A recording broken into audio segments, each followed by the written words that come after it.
The sanctity of human life is under assault. Find out how and what you can do about it in this edition of Life Matters with Brian Johnston. Brian Johnston is the Western Director of the National Right to Life Committee. He has served in many capacities while advocating for innocent lives. As California Commissioner on Aging, as Chairman of the California Pro-Life Council, on the board of the National Legal Center for the Medically Dependent and Disabled. And now here's our host, Brian Johnston. Today's program is a bit unusual. We're going to join in progress an interview I did with Roger Marsh of The Bottom Line, a California program. But wherever you are, wherever you're listening, these issues we're talking about do apply to you. The first one is the drug RU-486. Some confuse it with the morning after pill. It is not. It's extremely dangerous. The second issue is the doctrine of substituted judgment. That's a medical doctrine and a legal doctrine that says if we can't determine what your decisions might be, we can substitute our judgment for you. This is very dangerous because not only is assisted suicide legal in many states right now, but denial of treatment, self-denial of treatment is very common. And what that means is if someone thinks, I don't think that you would want to be alive in this condition, they can substitute their judgment for yours. They can say, let's take away their food and water. They wouldn't want to live like this. Or let's issue poison because if they could, they would decide they wouldn't want to be alive anymore. They would likely want to die. So let's substitute our judgment for theirs. This is a very scary legal premise, especially for the medically vulnerable, those in nursing homes and long-term care facilities. Listen carefully because you're involved in the battle of ideas. You're listening to Life Matters. You know, you're pretty amazing. The reason I can say that is America's founders said that about you. That's right. They said that every human being is created by a creator and given rights by that creator. Those rights are not given by the government. It's the government's job to protect those rights. And the very first and most important is the right to be alive, the right to life.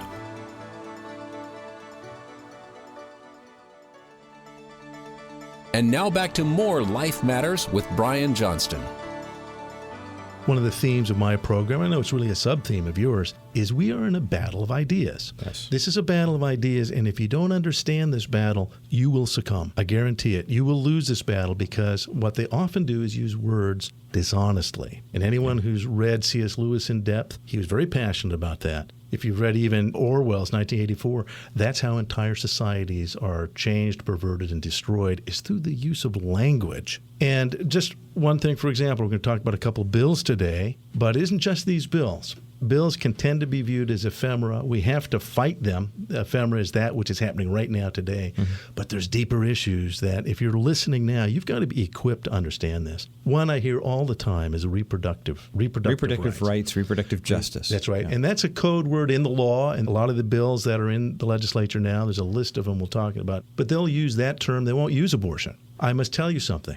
There's nothing about abortion that's reproductive. Mm-hmm. It's the exact opposite. Yep. It is intentionally killing a living human being, a unique human being that's never before existed in the history of humanity. A beating heart is stopped, and they call it a reproductive act. Well, and toward that end, Brian, take the name Planned Parenthood. That's right. Okay, how are you planning parenthood if once you become a parent, you kill the child? That's right. not planning anything. I mean, that's planned murder, it's planned homicide, but it's not Planned Parenthood. Yeah, some people call them Planned Parenthood. Yeah. The reality is that if you're involved as a Christian in our culture, you need to be actively involved in this battle of ideas, and often your opponents will take words and get exactly the opposite meaning. Mm-hmm. And that's a good rule of thumb. Yeah. If they say one thing, they actually mean exactly the opposite. So what we're seeing right now, there's a bill that I think is very ominous for a number of reasons, again, because people don't understand all of it. This is SB 320 by Senator Leyva, and that would mandate in the state of California that all of the California state university system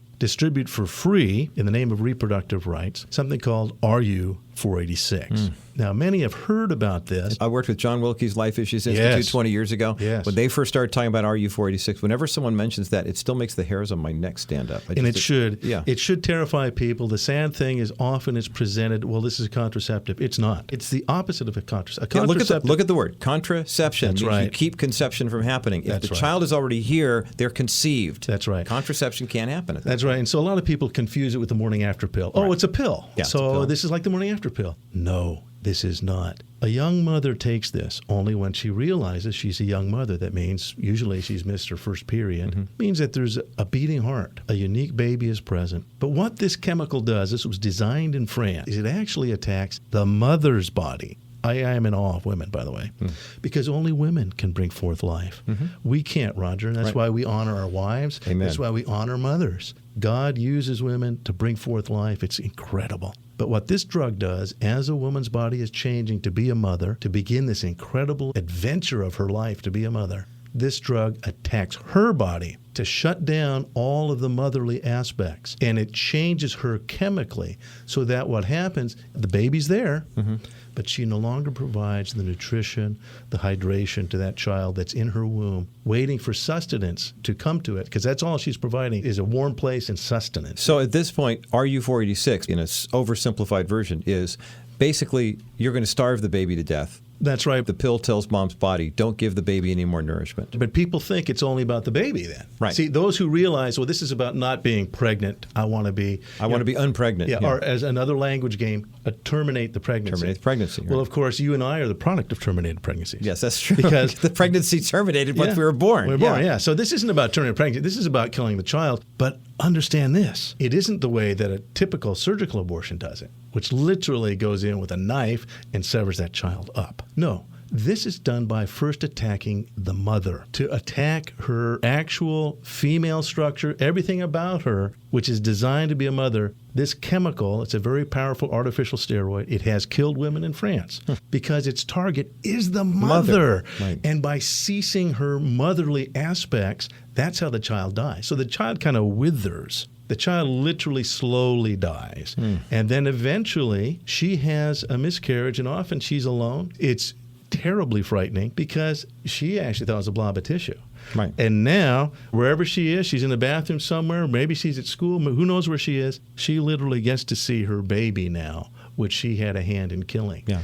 And it's because this powerful steroid has attacked her. Well, SB 320, because, gosh, we live in a progressive era, every woman should have reproductive rights. This is about reproduction. Right. In our legislature here, Brian, they've passed measures that said basically we've determined that abortion is necessary health care for women. Okay. First of all, it's not necessary for women who aren't pregnant. Secondly, it's not necessary for women who can't get pregnant, and we're talking about women like in their 50s and 60s and 70s.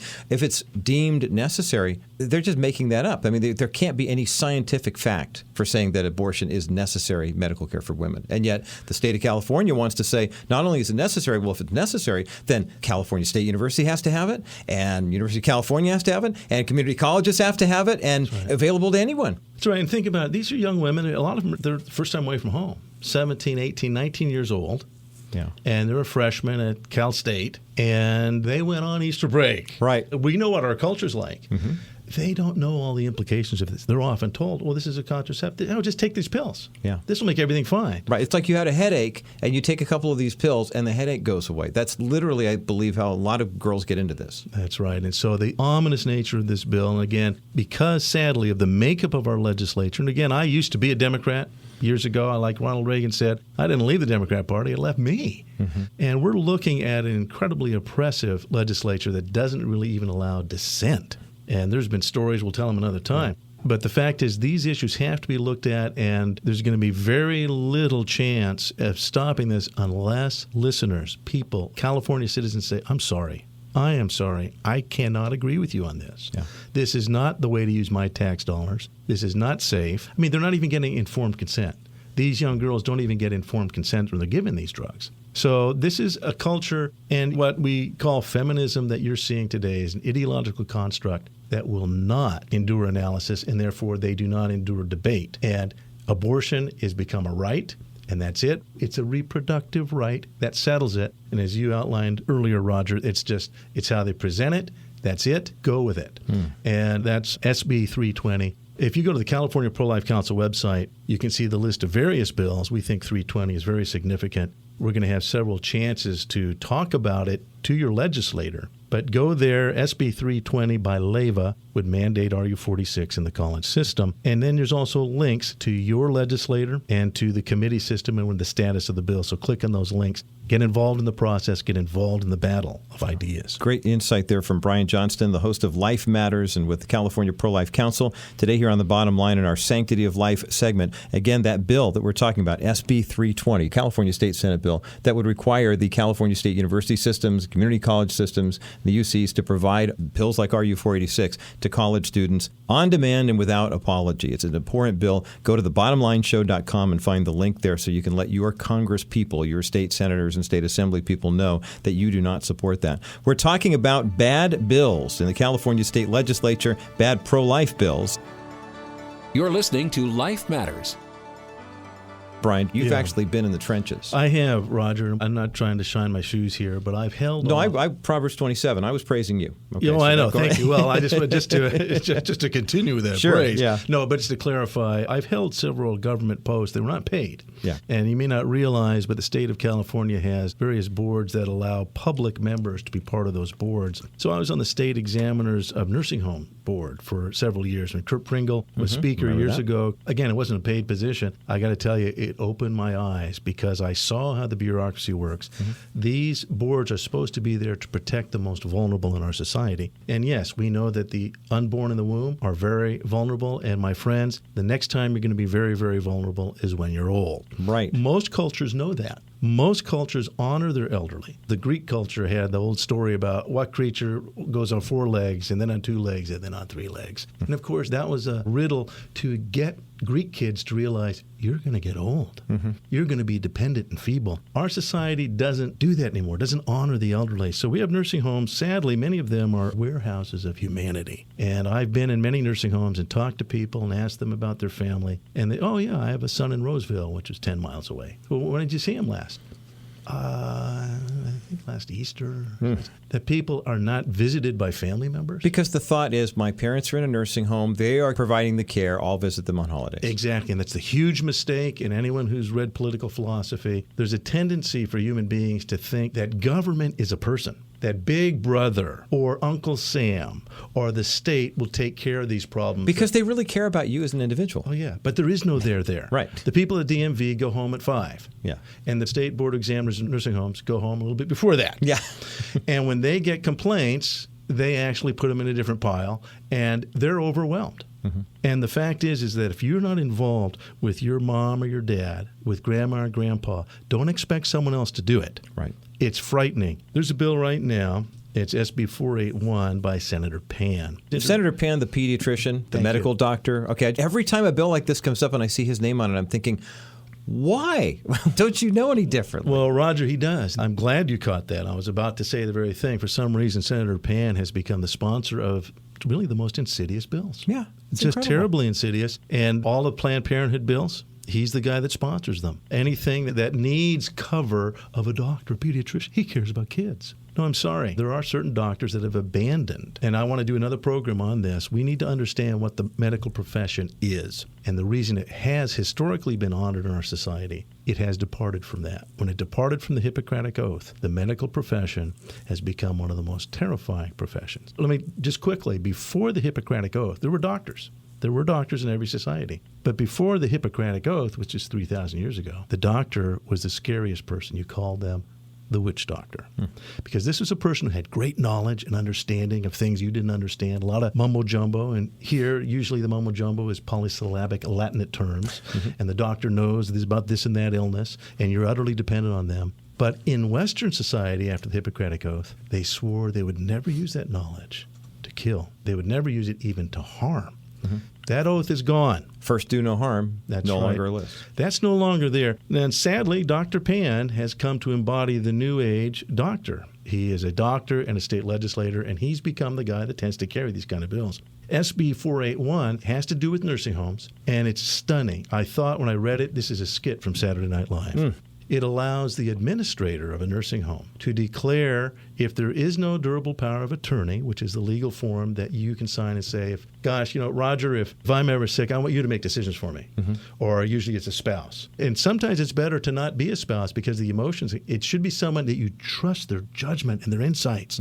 And I've talked about this at length. Durable powers of attorney are very, very important. But if an individual doesn't have a DPA, it allows the administrator to actually become that durable power of attorney At the nursing home. At the nursing home. And again, these people have a very specific financial interest. Right. They're making money about what they're doing or not doing. Now, not to say that there are individuals working in nursing homes who would say, wait, I have great care and compassion for the That's people right. I work with. I mean, to be fair. Oh, but wow. overall, when you look at the bottom line of the decision, the compassion only goes so far if somebody else is paying the bill. That's right. And as a principle, it's very important that there be what's known in the law as a disinterested party. That's not the same as an uninterested party. A disinterested party is somebody that, I want to help out here, I want to make a decision, but it's not going to benefit me in any way, shape, or form. Right. That's what judges I have nothing to gain or lose by That's this. right. This is all about you and what's in your best interest. So actually, there is in existence, under state law, two very specific entities, what's known as the Ombudsman Program, Long-Term Care Ombudsman Program. And these are people who function as advocates for those who need them, because there's a lot of nursing home abuse. Again, it doesn't often hit the headlines, but I follow this stuff and I have for years. The fact is that there's a lot of abuses in nursing home. That's why they need oversight, and it's really because they're overworked. I don't want to give people evil motives. This is what happens. Yeah, every now and again you see that sensationalized report where there's one bad apple, that widowmaker nurse or something like that. But those are very, very rare. The exception to the rule is you've got a limited number of staff and a large number of patients that require a lot of care. Yeah. And if there's going to be neglect, that's probably the case. And part of the problem, too, and this is what I've seen, is that once someone slips into that, I literally have been years ago where a head nurse basically said because the man was difficult, he's a no-code, no more food and water for him, a nursing assistant, the very bottom of the rung, came up to me. I was visiting nursing homes at the time in Santa Rosa, California, weeping. She's killing him. She made the decision herself. She's killing him. Help me. I had no idea what was going on. She knew exactly what's going on. Yeah. She's the person that changes the chucks. She's the person who cares for these people. She's the person with a conscience. And SB 481, Brian Johnston, is basically a bill that would say, without a power of attorney in place, the nursing home is just going to assume that. And what's even more sinister, and this is in our analysis, you see it on the California Pro-Life website, the analysis that Senator Pan has. It cuts out existing protections because right now there's two entities. It's the Ombudsman Program and what's known as the Adult Protective Services Program. And SB 481 eliminates both of those. Yeah, from these people. And replaces it with this with bill. the person with a direct financial relation. Again, these are people in nursing homes. So the medical decisions that are likely to be made, there's not going to be any heart transplants going on here. Right. There's not going to be any extraordinary care. And we understand that. We're not demanding extraordinary care.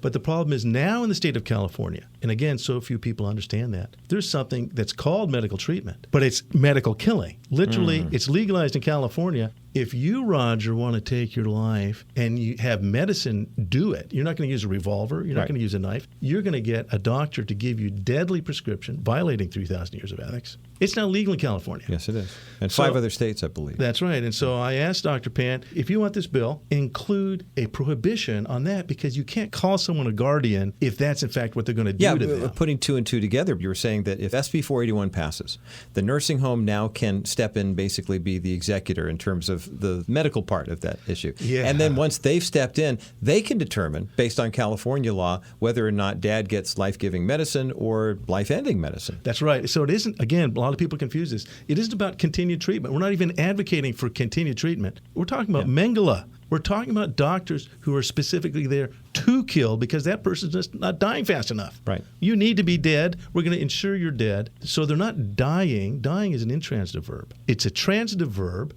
When someone else is causing death, the actual verb is kill. And that's why the battle of ideas, people who advocate euthanasia say, well, let's just help people die. No. You're causing them to die. Mother Teresa helped people as they died. Right. She never killed anyone. Right. She didn't help them die. She helped them as they were dying. Died. Yeah. And so they use this game of words, and a fog comes over people's thinking. They don't understand this. And so what 481 not only does is authorize these individuals to have absolute authority, it cuts out the existing. Because right now, if you came up to me, gosh, Brian, my mom's in a nursing home, and I think that somebody in the bed next to her was being abused by the thing. Well, I'd get on the phone with the ombudsman, and then I'd get on the phone with what's known as and it's in every county, Adult Protective Services. Hey, it looks like at Laurel Hill Nursing Home, blah, blah, blah, blah, it looks like this person is being abused and neglected. And there's an agency that will do that. Ironically, we asked, because you would think if you're caring about these, well, these people should know. If I'm going to declare that you're a dependent, I should tell Adult Protective Services that this person is a dependent. Right. I should tell the Ombudsman Program.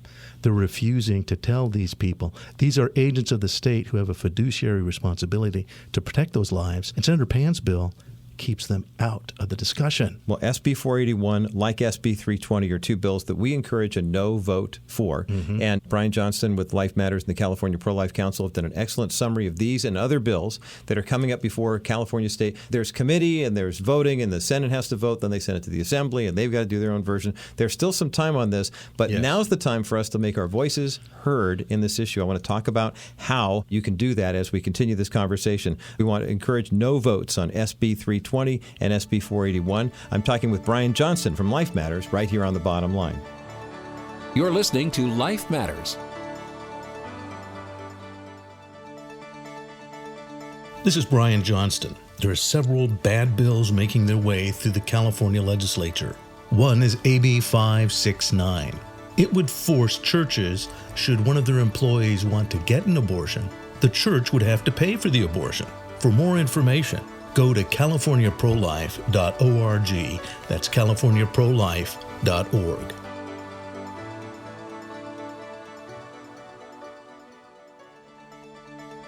And now back to more Life Matters with Brian Johnston. Roger Marsh joined in studio by Brian Johnston from the California Pro-Life Council, the host of the Life Matters program every Saturday afternoon right here on KBRITE and KCBC, covering all of California with issues about the sanctity of human life. And Brian, your California Pro-Life Council has put together a tip sheet, if you will, of all these bills that we were talking about. SB 320, which is the bill that mandates that California colleges and universities would have to make abortifacients like RU 486, which they call emergency contraception. And so therefore, somehow they get a pass on that. It's a lie. That's SB 320. We're encouraging a no vote, and you can contact your congresspeople about that. Also, Senate Bill 481 that allows nursing homes to decide what patient care you're going to get end of life or, as you're winding down, in the absence of a power of attorney. And it excludes the agencies that are there to protect such patients. Right. Yeah, that's what's frightening about this. It eliminates actually those two bills. Excludes their involvement. Incredible. So that, to me, is very, very ominous. Well, there are a couple other bills I want to get your comment on. We've only got a couple moments here. And then one measure that's actually a good one.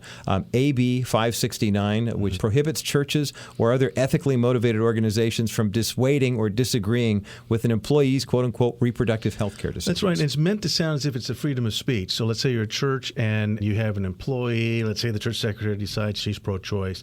And it's supposedly framed that way. However, in the bill itself, it's hidden in there. It says that you must accommodate those opinions and the opinions of their dependents. Well, the only way an employee's dependent is involved in any way, shape, or form is through the insurance program. So what they're actually doing, they're laying in very deceitfully, is supposedly a free speech issue. But in fact, if you don't let that employee and pay for that employee's abortion, you're committing a crime. Right. And their dependents' abortion. So it's a very insidious bill. And again, they choose to frame it in a way that's deceitful, as if it's free speech. It's not. It's about what your organization does. Yeah. That's AB 569. Also, SB 309, and this is one I said rather tongue-in-cheek a couple weeks ago.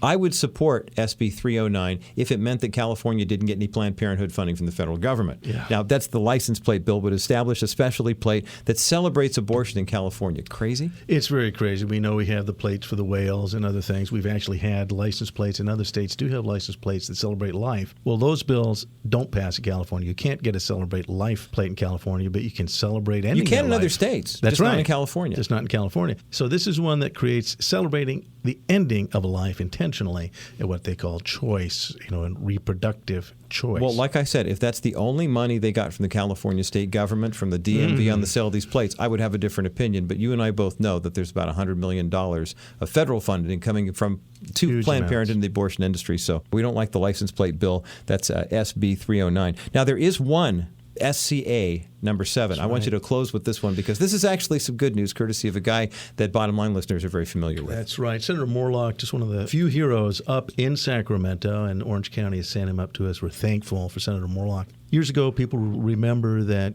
President George Bush said that he didn't want the federal government involved in medical experimentation on preborn children. Right, that was 2001. That's right. And he said, we'll fund stem cell research. And by the way, I agree with that. Stem cell research, all of you have stem cells in your body right now. Those are the cells that fix your body. When you skin your knee, a stem cell is told, hey, now you need to be a skin cell. And it goes there, and we're fearfully wonderful. Texas Governor Rick Perry had back surgery, and he cut his rehabilitation time in half because they took stem cells from his back and shot him into his spine. That's right. So adult stem cells are wonderful. They are, in a sense, miraculous, but you knew that if you read the scripture. We are miraculously made. But what embryonic stem cells do is these evil doctors, let's be frank about it, well, since an embryo has, every organ is going to come from those cells. So they call these omnipotent. What you and I have, they call pluripotent stem cells, which means they have many potential purposes. But in the embryo, as that child is growing in its youngest stage, they call those omnipotent stem cells. And if I was a doctor, I want the omnipotent stem cells. We must have these from these children. And George Bush said, no, we're not going to fund it. And so it has been funded, by the way, in Japan. In Mexico, they've done these experiments. And remember, they said it'll cure Parkinson's. It'll cure Alzheimer's, all that And so they'll stuff. take these baby cells and they'll inject them into a patient's brain. And what happens, they do grow. And they grow and they become cancerous tumors with bone and hair and teeth because those cells want to be that babies. baby. Yeah. And it's been deadly. They've never succeeded. So it's not just the United States that hasn't had embryonic stem cell success, because we've had none. That's right. And for some reason, it just isn't working. It's not the proper use of those cells, folks. And so when George Bush did that, the left yelled and said, oh, George Bush is pushing his morality on us. It's terrible. We will fund only those immoral procedures. So there is a Stem Cells and Cures Act that gives $6 billion of California money only to embryonic stem cell research. They've found no successes. Nothing. Only failures, and we're continuing to fund it. Well, thank God we have Senator Morlock saying, have you guys had enough? Yeah, it's been 15 years at least. That's It's right. not working. That's right. Right. And at that time, the governor then was our friend from Hollywood Yes, in Germany, Arnold. Indiana. Arnold said, oh, yes, it'll cure Alzheimer's. It didn't do any of that. No. Again, most of the things that our opponents tend to do, they lie and deceive, and they use verbiage to trick you into thinking it's a good idea. This has been an abysmal failure, and you're spending $6 billion a year. Senator Morlock's SCA 7 would say, we're going to repeal that. We can really use that money for other purposes. Let's repeal it. And we do have hopes that the Democrats will realize that too, that it's been unsuccessful. So this is a good thing, and it's the kind of bill we should have bipartisan support. SCA 7, which is a Senate constitutional amendment, when it passes, it'll put it on the ballot, so the people still get to vote on it. Yay. The people voted on Good. the last one. So now, hey, we'd like to save this money. This hasn't been working. And really, it shouldn't have any opposition because even the folks that received the money realized, we wish we could use this on other stuff. Yeah. They constrained it only to the most hideous and evil purpose of putting a baby cells into your head. And it's been only Frankensteinian. Even they are kind of tired of it. So that's SCA 7, Senator Morlock, and we want to support that. And whoever your legislator is, tell them to support this. It's not a good use of our tax dollars. Learn more about everything in today's show online at lifematters.life, where you'll find all the resources you need to protect life. Life Matters is a production of the California Pro-Life Council, the state affiliate of National Right to Life.